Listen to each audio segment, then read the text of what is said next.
Good morning, everyone, and welcome to Ducker Frontiers webinar, Navigating COVID-19 and Post-Pandemic Scenarios for Brazil. My name is Renata Abuji, and I'm a Client Services Manager for Latin America here at Ducker Frontier. Prior to joining the company, I worked as a corporate lawyer in Brazil, where I was born and raised. So I'm very excited to be hosting this webinar today with you. And we're here coming to you from Washington, D.C.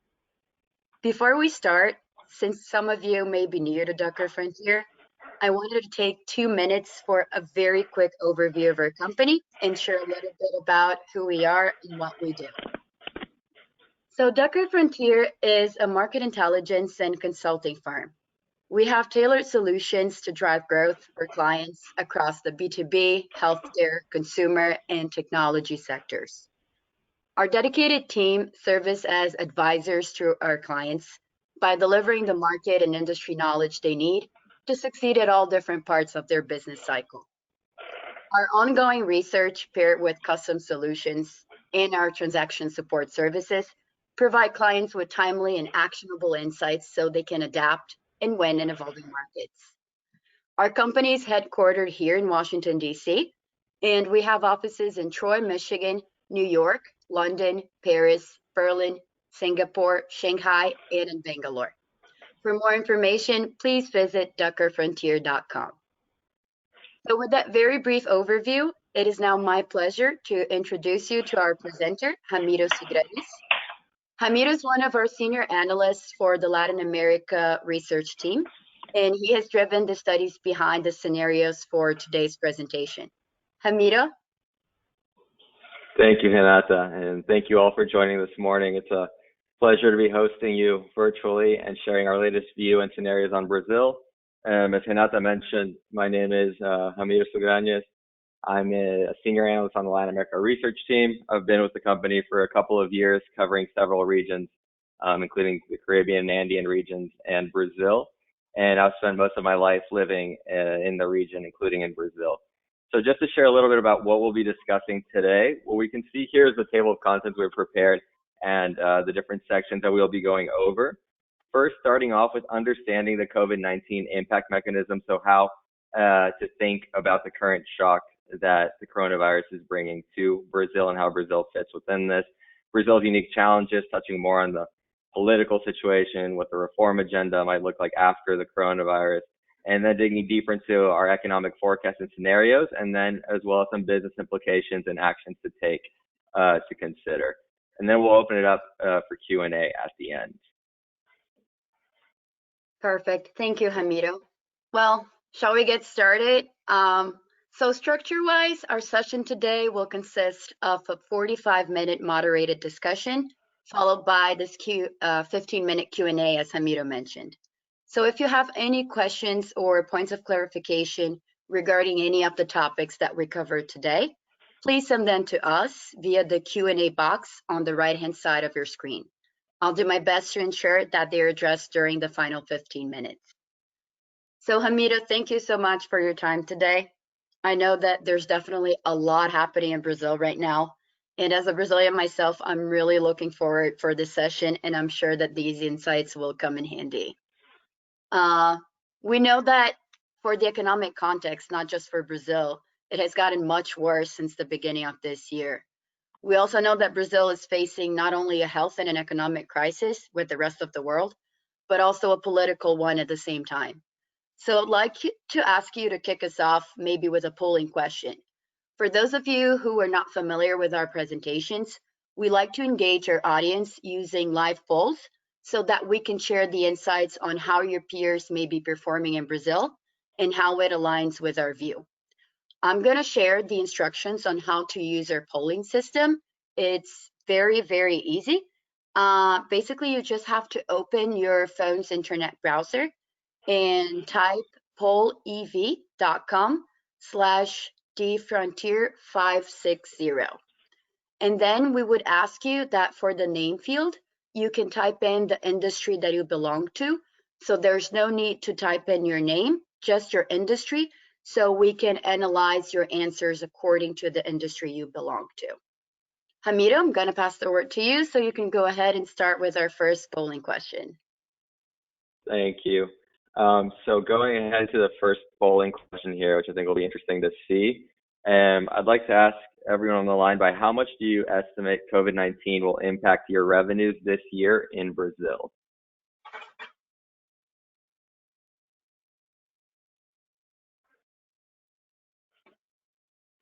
And you should be able to change options as well there on the application if you'd like.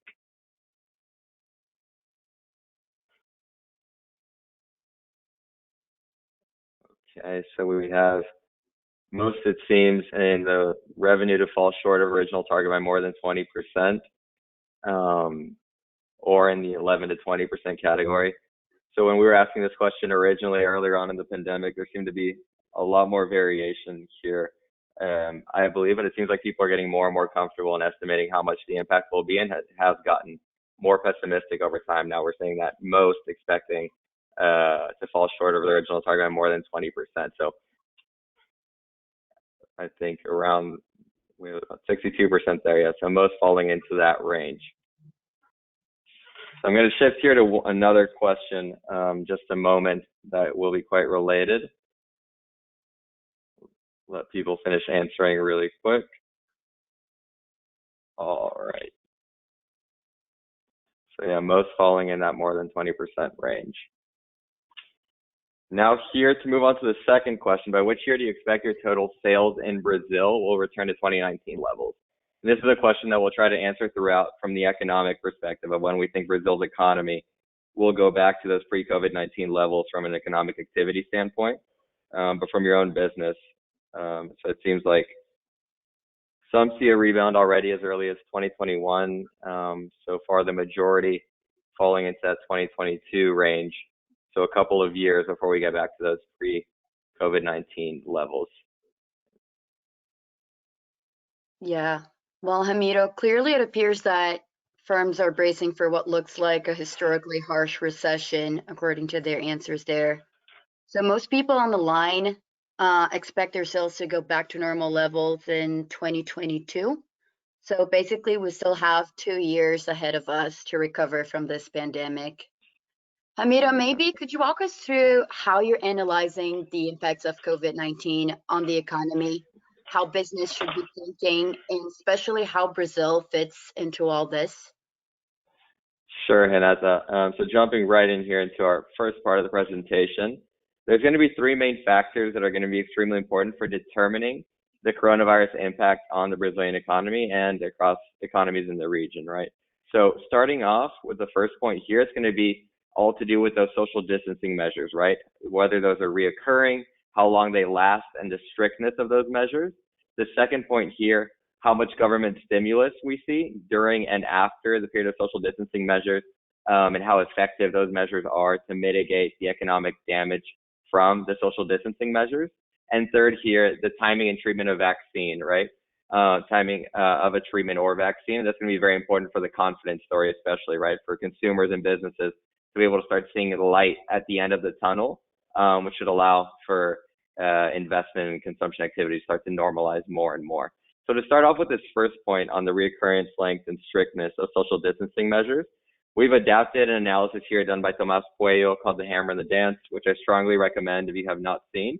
But essentially gives us a good framework to analyze how governments are going about managing the current pandemic, and when we think about the economic impacts as well, right? So first of all, we can see on the left-hand side here where most countries have been, where Brazil largely currently is, which has been in the hammer period, right? And this is a period where you're implementing the most strict social distancing measures, those lockdown measures that we've seen, and quarantines, in order to try to flatten out your case curve as much as possible, to then be able to move into the second phase, which is called the dance here. But we know that not all countries are going to be able to dance as the same way, right? Because what you're trying to do during the dance phase is mitigate the spread of coronavirus at the lowest economic cost, right?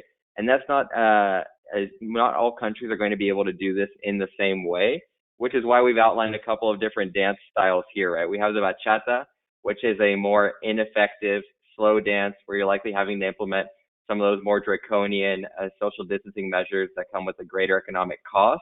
or be able to do the samba, which is more of a fast dance, a smarter isolation technique at a lower economic cost. Or, of course, there's also the downside risk, which is where you have a large secondary outbreak again, which is a real risk, as we know, which brings you back pretty much to that first hammer period where you need to go back to implementing those more strict measures that come with a lot of structural economic damage, right? And I will go ahead and say here, it's a little bit ironic, but we do not see Brazil doing the samba more effective dance, and we will get into those factors as to why.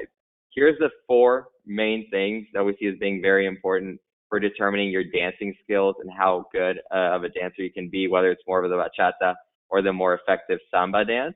The first begins with how early did you react? Were you able to close your borders quite quickly? And when did you start implementing the social distancing measures? Here we know that there was a significant lag in Brazil. And then it's also about what we call dancing with the right tempo. This means not opening the economy too quickly before you flatten out cases enough so as to not risk new outbreaks and start losing some of those gains that you've made so far.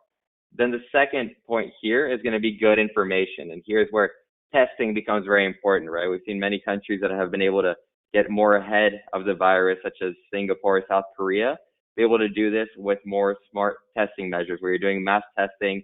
You're able, by doing testing, to take more strategic and smart quarantine measures, right? Because if you have more information about where you're having outbreaks, then perhaps you don't have to close down an entire state or city, but maybe just a neighborhood.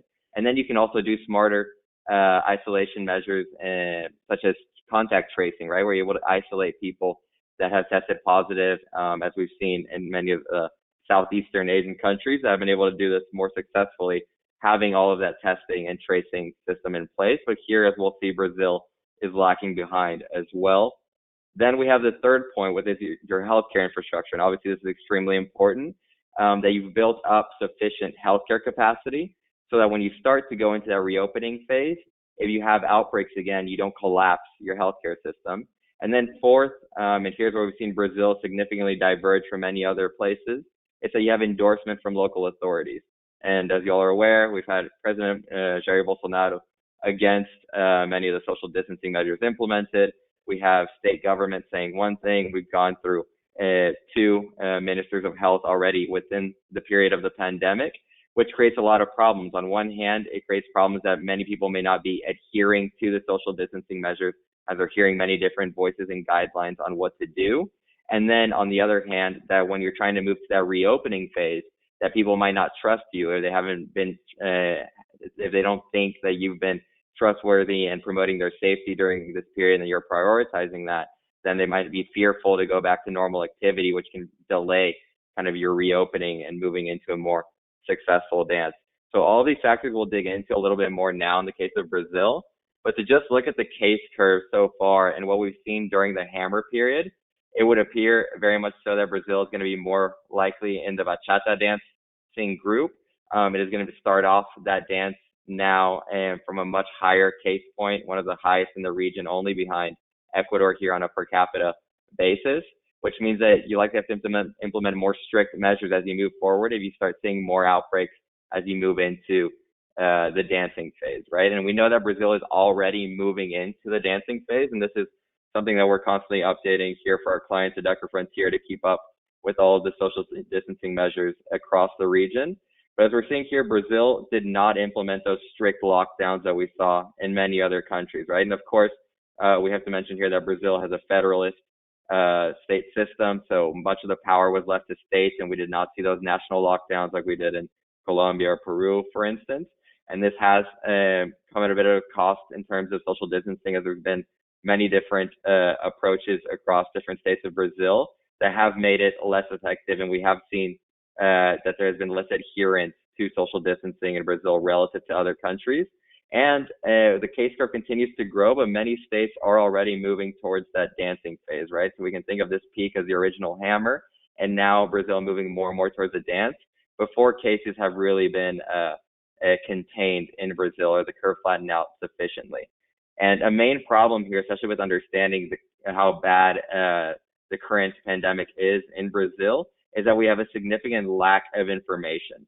So what I'm showing here on the left-hand side is how many COVID-19 tests are being done per 1,000 people in Brazil. And as you can see here, there's a lot of variation across the board, but many and most states are significantly lacking in this sense, especially if we think of some of the ones that have had the most aggressive outbreaks, right? So for instance, Sao Paulo here, doing very little testing relative to how large of an outbreak we've seen there, which tells us that the number of cases in Sao Paulo is likely much greater than what we currently see with the figures.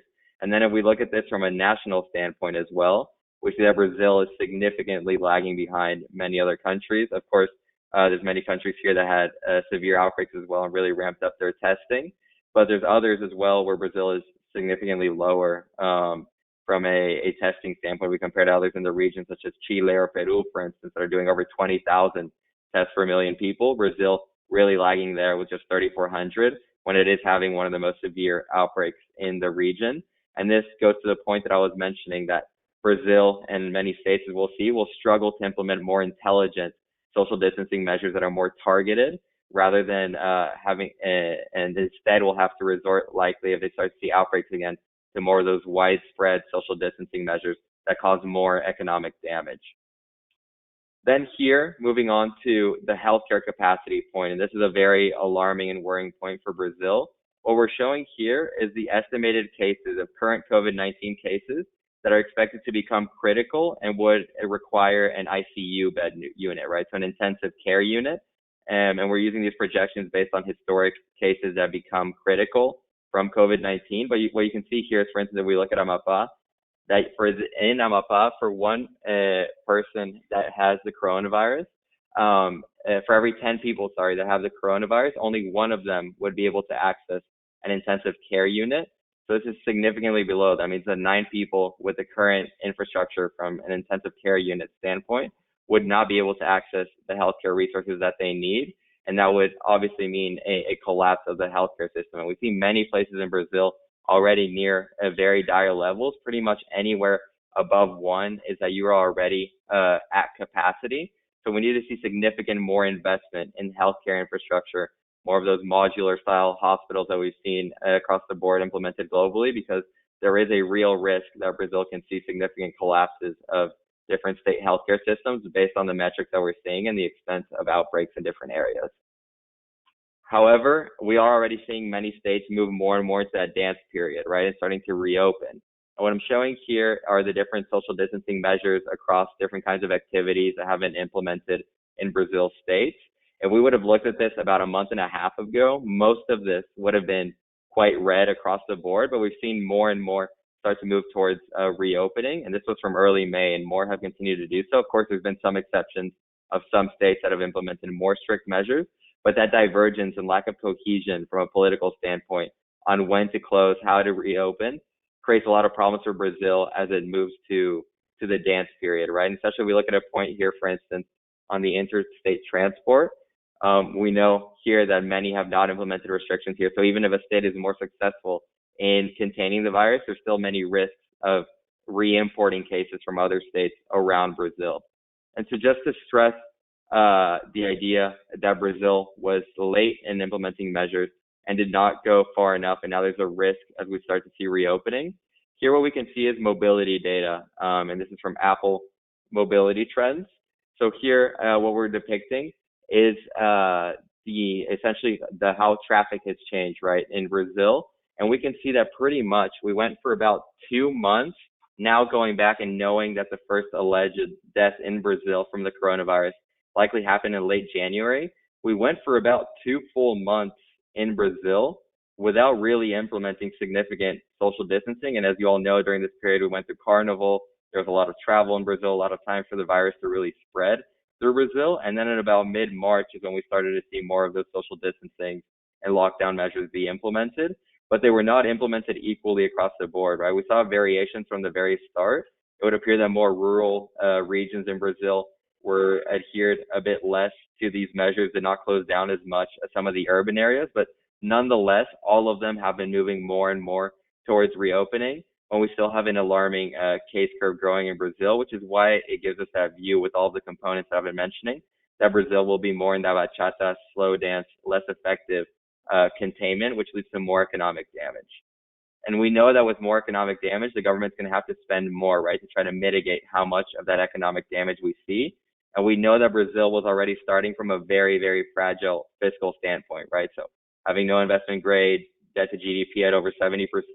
Now with all the spending that we're seeing, all of the significant plunge in revenues as well falling quite quickly, we know that Brazil will be in a much more challenging fiscal situation, likely debt reaching over 90 to even 100% of GDP after all the additional spending that we're seeing. And then Brazil has acted more boldly in terms of spending relative to many other markets. But that will not be sufficient, unfortunately. We know that Brazil so far has announced fiscal measures at about just over 7% of GDP. And if we compare that, just to give an analogy here, for instance, to what the US is doing, where we know spending will get closer to about 20% of GDP. In the US, that it will be insufficient, and the US is expected to have a more successful containment relative to Brazil. So just to give us an idea there, that even though Brazil is spending a lot, it will be insufficient to really mitigate all of the economic damage that we expect. And it's going to lead to a lot of more urgency on reforms and fiscal adjustments down the line. But just to look here at what Brazil has been doing relative to other markets, and this is something that we're constantly updating here as well for our clients at Decker Frontier. Essentially what we're showing is that Brazil has acted a lot more boldly in this sense. And if we look and do a little bit of a double click here on how these measures have looked, there have been new significant measures implemented, right? If we think, for instance, of the salary subsidies for workers that have had their hours reduced, or the new cash transfer program, right, of 600 reais a month has been implemented for informal workers. But all of these things are likely to have to be extended for longer and longer, the more that Brazil remains in that bachata dance phase, which causes more damage, as we know, and makes all the spending that you're doing more and more insufficient as time goes on, and creates more fiscal pressure for the government, which, as I was mentioning, will be insufficient to really prevent the amount of structural damage that we're expecting in Brazil. So just to give us a few points of reference here as to what we're expecting. Here I'm showing the 12-month rolling job creation in Brazil and what we saw during the last crisis. We expect jobs to be lost at a much quicker rate and at a deeper rate during this crisis, similar to what we've seen happen in other markets globally. Of course, Brazil having a more fragile labor market and a lot of informality is at a more vulnerable standpoint here. And then also that businesses, many of them will go into bankruptcy, right? So on the right, we're seeing non-performing loans. We saw how these shot up during the last crisis, and we would expect this to similarly shoot up at a much faster rate as well. And a lot of pressures here, right? Many firms that will not be able to survive more than a couple months without having cash flow. And we're already starting to see this really materialize. So to bring this all together, what we can see here is a framework that we're using to show how these two main factors, on one hand, the dance that each country is doing on the x-axis and on the y-axis, how much they'll be spending.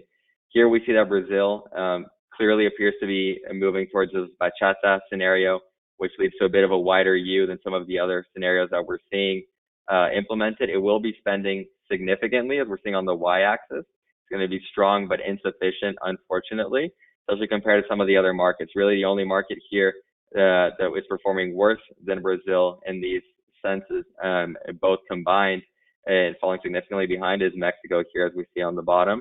But Brazil really being in a challenging position from the dance standpoint of now being able to successfully contain the virus. But we could also expand this a bit to look at different scenarios that could play out in Brazil. So let's say we have our best of likely scenario here on the left, and this would be a scenario where Brazil is able to move more and more towards that samba, have a more effective containment strategy, which minimizes the amount of structural damage this year, places the economy on a better footing to start to reopen and grow at more favorable levels this year. Or you have the worst of the likely scenarios, right? This would be a downside scenario where we have a large secondary outbreak in Brazil, which leads back to some of those hammer strict lockdown measures and causes a lot more structural damage and a much slower recovery because of how much more damage we have. And then just to finalize here on the third point that I mentioned in the beginning, and that is the timing of a treatment and vaccine, right? So obviously here at Decker Frontier, we're not experts in vaccine development by any means, but we've been following the leading science on this. We know that the record prior to this was that vaccine was developed for Ebola in about 5 years. obviously with so many resources being put towards the coronavirus right now on a global scale, and the recent developments that we've been seeing coming out of the vaccine development so far make us a bit more optimistic that we will see this sooner. And that gives us our scenarios here for treatments and vaccines. We do expect to have a vaccine by Q4 of 2021. But a very important point here is that we expect this with moderate access. Why do we say that? Because we know that Brazil is essentially going to have to get in line to access the vaccine. Brazil and Latin America in general does not have the industrial capacity to be able to mass produce such a vaccine once it is available, which gives us our view here, right, that only 25% of the population would be able to access the vaccine.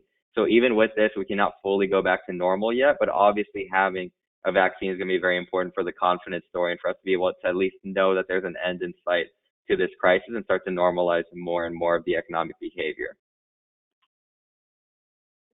Thank you, Hamido.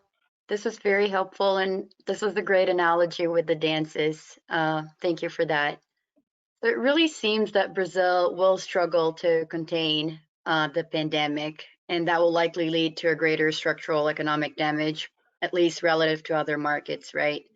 So, as I mentioned at the beginning of this call, we know that Brazil has many other unique challenges at this moment that will need to be confronted at some point.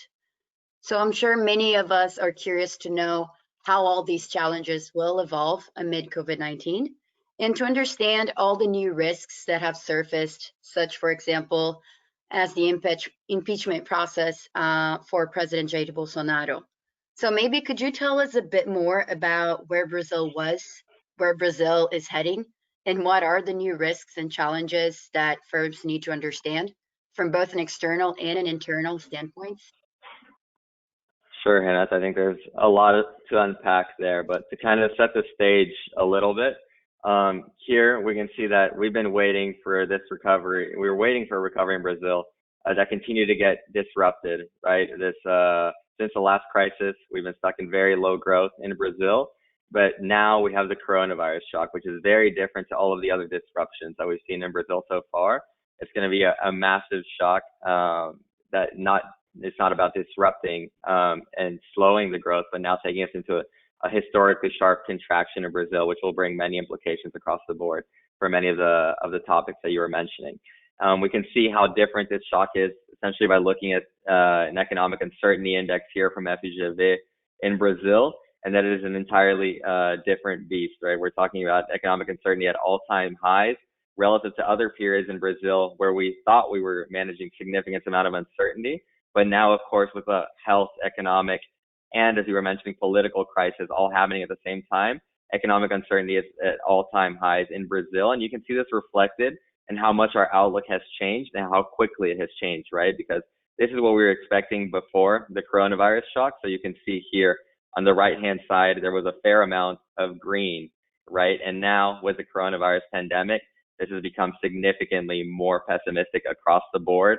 We look at factors like demand, external demand and trade, now going deep into contractionary territory, commodity prices as well. Really, the only thing that remains in green here is this global financial conditions. And obviously that has to do with central banks around the world and in Brazil pumping so much liquidity into the markets, but obviously it's going to be insufficient to offset so much of the negative pressure that we're seeing on other factors as well, right? As we look internally, the political and regulatory uncertainty, as you were mentioning with President Bolsonaro as well, which we'll touch on and share our view too. The uncertainty there has gotten much higher.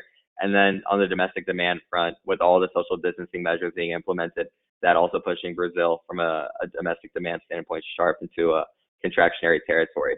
So to go through some of these factors here, starting off from the external standpoint, we know that many of Brazil's key trade partners are all going through similar economic pressures from the coronavirus, going to deep recessions. We can see our expectations here for China, for instance, going from 5.9% growth to just 1.3% growth. That's significantly low for China. Then the United States, negative 5.5% this year. Western Europe, negative 5.6%. And all these markets here together make up over half of the trade with Brazil. So it's going to be a significant effect there from the trade standpoint. But then if we also look at not only the volumes, but also prices, we've seen commodity prices take a significant hit with so much reduced external demand, so many global economies facing this shock. And even in areas where we've seen prices improve a bit, such as iron ore, which has seen prices increase as of lately, Brazil has not been able to produce at those prices because they faced many hurdles logistically from the coronavirus pandemic internally that have kept many mines offline. So all of those pressures together, from an external standpoint, are going to create obviously significant negative economic effects for the Brazilian economy. Then if we look at another external factor, which is supply chains, and what I'm showing here is how much Brazil's manufacturing sector it imports from other countries. So how much exposure essentially Brazil's manufacturing supply chains have to other countries around the world. We know that earlier on during the pandemic, we saw a lot of firms and a lot of our clients in Brazil facing pressures from China, as much of the Hubei province was offline and a lot of factories were offline there, creating supply chain pressures. China has now started to normalize more and more, but obviously this hasn't entirely been a smooth process either, and there's still risks there.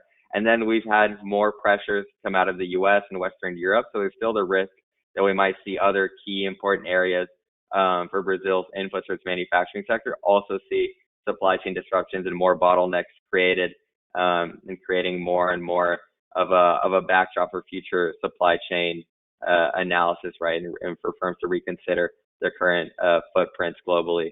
And so I think I'd like to stop here and ask one question that I think will be interesting for those on the line, which is whether has your business experienced supply chain disruption in Brazil as a result of COVID-19? You should be able to reopen your web browser there and continue answering on the same platform you had before. Perfect.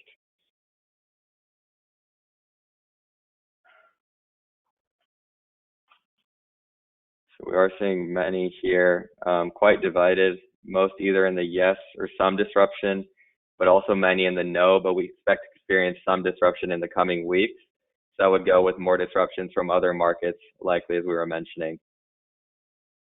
And then about 50% saying yes, some disruption. And this is what's going to be kind of the main driver for future conversations about reassessing your current supply chains, potential shifts to diversify supply chains, as this has obviously created a lot of exposures for many companies and a lot of problems and delays. So now I'd like to switch to another topic, which has obviously been very top of mind as well for businesses in Brazil, which is the real, right? You can see here on the right, the real has been essentially the worst performing currency. This was as of mid-May in the world. Obviously, this goes with tons of capital outflows that we've seen out of emerging markets, and here in particular for Brazil. And what I'm showing is the portfolio investment balance and the 12-month accumulation. We can see how much has significantly dropped to historic levels, as there's been significant outflows from Brazil. In addition, we've had historically low interest rates, also pressuring the real. And of course, all of the political noise, which has not helped and sustained the real at a much weaker level compared to many of the other emerging markets. Obviously, it's created tremendous pressures for many businesses that import into Brazil. So looking forward, though, and we've seen this already in the couple of recent, as early as this week, the real start to make up some of the lost ground with some of the political noise being a bit more subdued. But we do not expect the real to really go back to those pre-coronavirus levels, right? We expect it to stay above 5. Our average here of about 5.4 for 2020, just recovering some ground, averaging at 5.2 for 2021. And we do think that there's going to be some factors in the second half of the year that support the real at some of the more recent levels that we've seen, such as gradual economic normalization of developed markets, those starting to come more online, having more flow start to flow back to emerging markets as we start to have more successful reopening of economies globally, having greater risk appetite relative to where we are currently. But as I was mentioning, we do not see the real really going back to those lower levels as we see with our forecasts here for the second half of the year, really hovering around where we've been so far, averaging at that 5.4 for 2020. So I'd like to stop here and ask another question, which I think will be interesting, which is, are you planning to adjust your pricing and our collection process to alleviate the FX burden borne by either your customers or your distributors in Brazil? And we know from many conversations that we've been having with clients, there has been different approaches here across the board. It seems so far that most people answering are in the yes, we will absorb part of the FX depreciation since January group. some moving into most. So obviously tremendous pressures here. You work with your customers and distributors, deciding whether to pass on this pressure or not from a weaker real. So most really falling into that group of yes, we will absorb part of the FX depreciation since January, which aligns pretty well with what we've been hearing from a lot of our clients so far. 81% there. Great. So now to move on to the fact that I was mentioning with the real, which created a lot of noise and volatility, was the political situation, right? And here what I'm showing on the left-hand side is a lot of factors that are usually quite important for determining the impeachment viability of a president in Brazil and key drivers there. I'm not going to get into every single one here, but I'm going to touch on the most important ones, right? And one is that we still see Bolsonaro's approval ratings at significantly higher levels than what we saw during impeachment process for other presidents, not at those dire low levels. And Bolsonaro continues to enjoy that 30% about support from a lot of his base. We know that Bolsonaro has a strategy here to make sure that he keeps around that 30%, even if some of his base might be shifting a little bit right now with his response to the pandemic. What's going to be key to monitor here, though, is whether Bolsonaro is blamed more and more for the economic response his government has taken. If people deem it as being insufficient, it starts to get more blame there. That hurts his approval, or as well from the health crisis front, right? Whether he starts to get more and more blame there, that hurts his approval ratings moving forward. And then the other key thing, which we have not yet seen, is that we see new evidence come to light that is significantly damning to the president in a way that explicitly shows a lot of wrongdoing, which could create more of an environment for an impeachment process to move forward. But we sustain our base case that is unlikely, especially too because there's the other key point and factor here that Bolsonaro is maintaining support of another group, or trying to at least, and that is in Congress, right? With the Chamber of Deputies, Bolsonaro trying to build more and more support from the Centrão. We know this is what saved Temer during his impeachment process.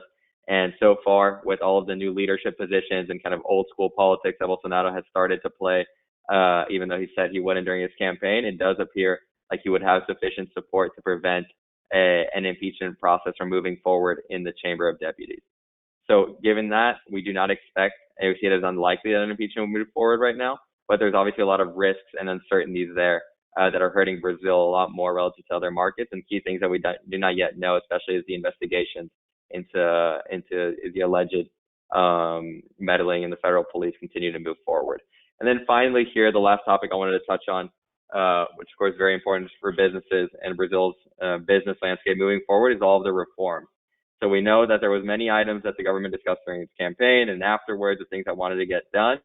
Now, after the coronavirus shock, we know the government's going to have to pick and choose. So not only are reforms going to have to get delayed, but the government's going to entirely have to redefine its priorities. And much of this is going to have to go with going deeper on a lot of the fiscal reforms, so like the administrative reform here, new fiscal consolidation reforms as well, or the privatization agenda, all those things that we expect Paulo Guedes remaining in the government and continuing to push.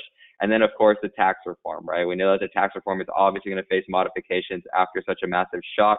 It's going to create a lot of new winners and losers for firms, whereas before we were talking about a tax reform that largely simplified consumption taxes in Brazil, which we still expect to be the case after. Now there's a lot more chatter in Brazil about income taxes and other potentially bringing back other different older taxes like the financial transaction tax. So there's going to be a lot of changes here, which firms should be aware of, and it's going to make government engagement very important right now as kind of that debate moves forward to ensure that all interests are being represented in this debate.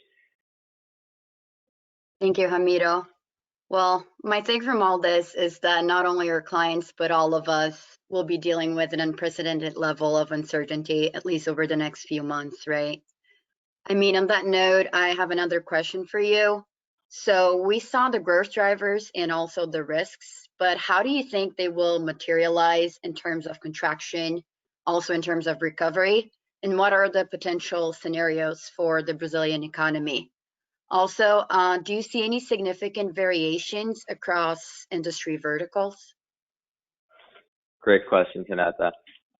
So to answer that, what we can see here is that similarly in Brazil, and what I'm showing is the quarterly GDP index to the end of 2019.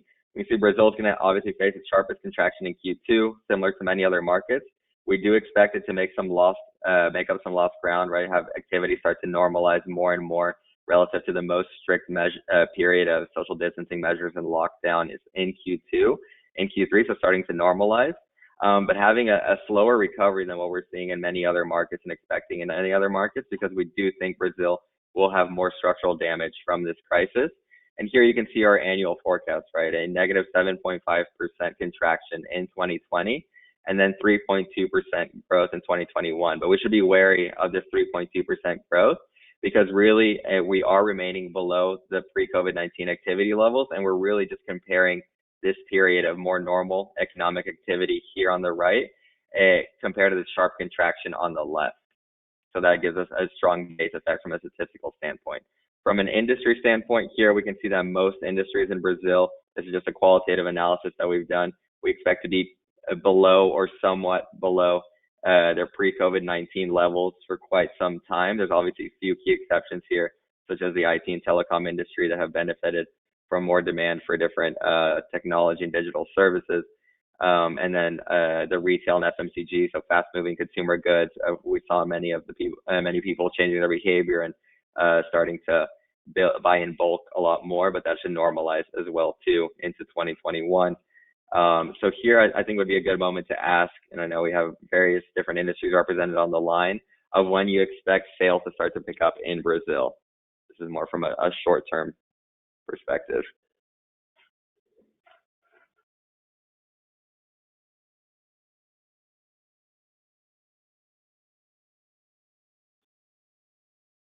So it seems like some here as early as already in Q2, about 6%, most falling into the Q4 2020 basket here. And that is pretty aligned with what we've seen in a lot of conversations with clients. Obviously, there's going to be a lot of differences here depending on the industries that you're in, as we showed before, and when you might start to see a rebound.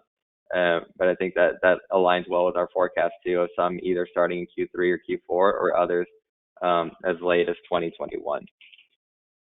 So to look at Brazil here from a GDP standpoint, what we can see is our base case and our base case forecast for the next 5 years, or about 6 years here. And the light blue line is our base case, and the dark blue line shows where we were prior to the coronavirus shock. So essentially what we can see here is that we really don't recover the pre-COVID-19 levels of economic activity until 2023 in Brazil. And why is that? Because of how much structural damage we have, right? And this is true across all scenarios, obviously with big variations. But why so much structural damage? Because of these 5 points here, right? We expect so many companies to go into bankruptcy this year, many of them that will not be in the economy after this shock. Many of them will come out in much more challenging financial positions and will not be able to hire back everyone that they fired during the pandemic. Then that there will be a very slow employment recovery because of that. That confidence levels will take a while to recover, and obviously this has a lot to do with the vaccine story that we mentioned as well, but also because many people are digging into savings right now, companies and people, and that's going to weigh on confidence for a while. That the government's going to come out of this situation in a more challenging fiscal position, right? They're not going to be able to just spend to get us back on track to where we were prior to the coronavirus crisis. So that maintains us in lower levels of activity too. And then the fifth point here, that we expect all of these pressures to be similar from an external standpoint, as I was mentioning as well, and a lot of structural damage to economies around the world. So there's no kind of external way out of this crisis either. And here we compare Brazil from a longer term standpoint relative to other markets. We see that Brazil's kind of in the bottom of the pack, right? Closer to where Mexico or Argentina will be coming out of this, not having as quick of a recovery as what we'll see in Colombia, Chile, or Peru. And here are scenarios for Brazil, right? So we see variations from the base case to the best of likely scenarios or the worst of likely scenarios. The worst of likely being one where we don't see a recovery of this pre-COVID-19 levels of economic activity really until post-2025. In our base case in 2023, and then the best of likely in 2021. And a lot of variation here, right? With contractions of -4 to -11 this year, reflecting all of that uncertainty, especially with these factors that we've outlined, which serve as a base for each one of these scenarios. How well can you contain the outbreak and how much are you spending? And then there's other factors internally too, right, that we're analyzing that can drive changes here, whether we see an impeachment or not, which we don't see as likely. Whether Paulo Guedes remains in the government, which we expect him to remain with moderate autonomy, and then what happens with reforms and how much of a labor market recovery we end up getting in 2021 in the speed, right? So obviously different assumptions here as to how things could play out, but a significantly kind of pessimistic outcome across the board in even our best of likely scenarios. Great. Thank you, Hamido. So moving into my last question, given all this uncertainty about Brazil's new normal and all the huge pressure that companies are currently facing, what do you think they should be doing, and especially thinking about when it comes to their business in Brazil, both in a short to a long-term perspective? Sure, Hannah. And this is something we're talking to our clients a lot about here at Dr. Frontier. There's obviously companies have been forced entirely to reset their priorities because of the coronavirus pandemic. But here we see different things that are going to be important in the short to medium to long term, right? So in the short term, it's all about protecting your employees right now and promoting business continuity. In the medium term, it's going to be about timing the rebound and the strength of the rebound to make sure that all of your teams and resources are aligned so you can capitalize on any upside demand once it starts to materialize there. And then the long term is going to be all about rethinking the new normal, right? We know that the world will change a lot. Many things will not go back to normal after the coronavirus pandemic. So it's all about making sure that you have the right strategic mandate in place to win in that new environment. And I know here for businesses in the short term, one thing that's been very important and top of mind is protecting cash. And this is something we've been talking to our clients a lot about. And here are some of the different things that we've been hearing as to how clients have been going about protecting cash in the moment. Most of these things have had to do with either freezing OPEX or CAPEX, whether controlling personnel costs, freezing new CAPEX investments, or on the working capital front, clearing inventory with hard discounts. But obviously this creates a lot of margin pressures for firms at a time when many of them are already facing margin pressures from the depreciation that we talked about. And of course, at the bottom here, also taking advantage of any government stimulus measures for companies to stay liquid in the moment. So I would like to stop here and ask one polling question of where has your company concentrated the most as it pertains to protecting cash so far? And there is an option here at the bottom, by the way, of we're doing all of the above as much as we can as well.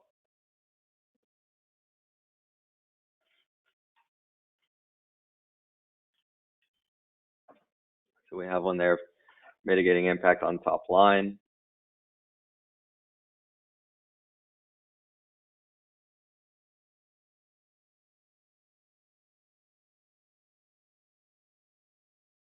Improving working capital. Seems like the most remains as mitigating impact on top line. And some variations across the board there. Reducing and containing OPEX and CAPEX at about 10%. But most seem to be prioritizing mitigating impact on the top line at the moment. So this starts to conclude this part of the presentation, but before we go into the Q&A, I wanted to leave a few items for food for thought that I think will be quite important in the moment. One of them, and many of you might recognize this framework, which is a pastel framework looking at various different areas, but we've adapted it with a scenario approach because we know that with such an extreme event right now, companies need to take a very holistic approach and consider extreme outcomes in different areas that could come after the coronavirus. We know that after having so much uncertainty in this current moment, having such an extreme event, other extreme events can follow. We might have new surprises down the line. So making sure that we're thinking of things that are quite extreme, right? Things that seem like extreme today might not be in 3 to 6 months. I think if we had said that everyone would be joining this call from home 3 months ago, it would have seemed like something completely extreme. But now we need to start thinking again in extreme scenarios and make sure that we're prepared for extreme outcomes and considering them, right? So here's different ones that we've seen across different areas, and just to give examples across Brazil of what could result. The other one is going to be that stakeholder engagement is going to be extremely important in Brazil coming out of the crisis, not only to help Brazil get through the crisis and your business get through the crisis at the current moment, but also to reshape the new normal and make sure that your business can benefit from that new normal in a way that supports growth, right? So we were to think here, for instance, of a technology company that might be benefiting from the working from home trend. That means that they're going to have to, after the crisis, engage the government more on teleworking regulation, maybe work with the private sector on creating different bundles. Maybe you're bundling your software solution with high-speed internet packages and with working from home furniture setups, all those things together. That you're working with academia, for instance, to make sure that you're promoting research on the most productive ways to work from home, and then that you're educating civil society, for instance, on how to not burn out while working from home. As we know, many people have been working a lot more now in these work from home setups. Here, another point of engagement that's going to be very important is going to be on the tax front in Brazil, making sure that you're engaging with the government and different industry associations, making sure that your interests are being represented, as we know there's going to be many changes on the tax front after this crisis. A third point here is a strong alignment is going to be very key. We know that there's a lot of changes happening at the top of companies right now with the coronavirus shock, new strategic mandates, but those need to be communicated across the board, right, from top to the very bottom of institutions. And we need to make sure that all incentives are aligned across regions, geographies, different functions, right? And then the second point here is going to have to do with resilience and making sure that we have the right scenario planning and contingency planning tools in place. We know that the coronavirus shock was a black swan event, but we cannot discard that we'll see similar surprises, and we're going to get similar surprises down the line. And we know that companies that have high degrees of alignment and resilience in their plans are more likely to exceed their expectations for profitability and market share. So obviously being very important after a moment like this.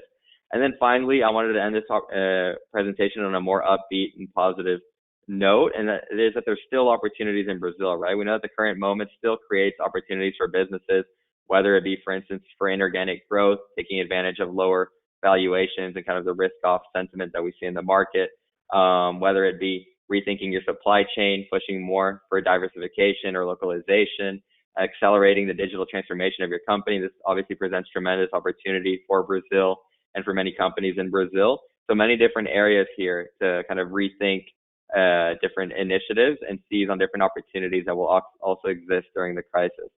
So with that being said, I'd like to close off with one final polling question before we go off into our Q&A, which is, where do you see the biggest business opportunity for your company in Brazil?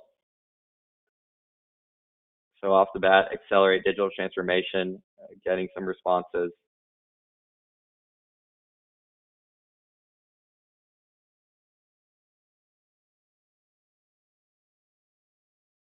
Now, rethinking the office space and working culture,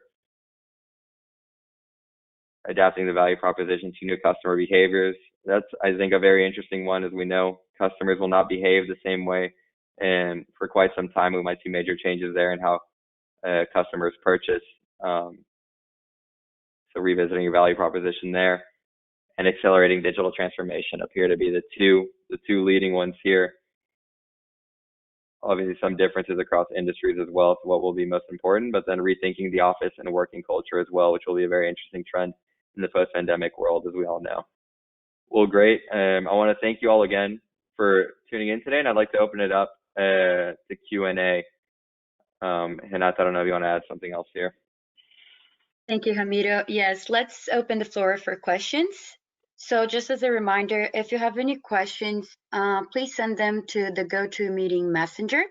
It's very simple. You just have to click on the Q&A box on the right-hand side of your screen and type your question.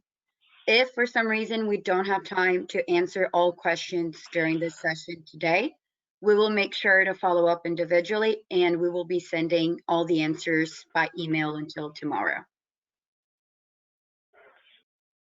Great. So starting to see some questions here. Renata, one is, what are the odds of a major lockdown happening in Brazil, and what is support faster recovery of the economy? So I'd say at the current moment, seeing a major lockdown seems unlikely, especially with all the divergences that I was mentioning across states having their own kind of autonomy to implement lockdown measures, creating a lot of variation there. We still have a president that is very against social distancing measures. So we're not seeing the kind of adherence fully across the board towards these kinds of lockdown measures. And if you did have a lockdown that allowed Brazil to enter the dancing phase more successfully, then that would support a faster recovery of the economy, but that is not what we see. I think that for us to see one of those major lockdowns in Brazil, it might take the downside scenario, which would obviously be unfortunate, and that would be that you have large secondary waves start to materialize again that drive more urgency towards those lockdowns across the board. All right, we have another question here, which is, why do you expect Paulo Guedes to remain in the government until the end of the administration? I think this is a good one, obviously one that's driven a lot of uncertainty in the market, but now knowing essentially that Paulo Guedes is pretty much the last super minister standing in Brazil and the one that holds pretty much all of the confidence of Wall Street, especially, that these reforms will move forward, and that there will be urgency for all these fiscal consolidation reforms to move forward after taking such a massive shock this year, having so many of those plans derailed. I think his importance in the government has become much greater. As of lately, we know that if Paulo Guedes were to be removed, that would be kind of the ultimate sell-off trigger for Wall Street and for Brazil. And so this has given him a lot more power in this sense to continue to push the agenda. I think there will be some battles to be fought there within the government of different areas where maybe the military branch of the government wants to do some things and spend more, and maybe Paulo Guedes wants to remain more with his agenda. So we might see his autonomy continue to be challenged, but I think his importance and role within the government is now more important than ever to continue to make sure that a lot of those reforms move forward in the post-pandemic world, and that we do not see major pressures from a sell-off standpoint materialize. Great. So I think we have a couple more questions coming in here. There is one about where do you see the most opportunities for businesses in the long term? I think a lot of those things are going to have to deal with that last question that we just discussed. All the things related to digital transformation, the growth of financial technology in Brazil, and then just making sure that we're ready to seize on upside demand as many industries start to come online. And so here it's going to be key, making sure that we have all the right market monitoring tools in place to make sure that we're ready to capitalize on any upside demand that starts to materialize. Here, do you think tensions between the US and China will continue to escalate, and will this present opportunities for Brazil? So that's an interesting question. I think this will become more and more important as elections in the US approach.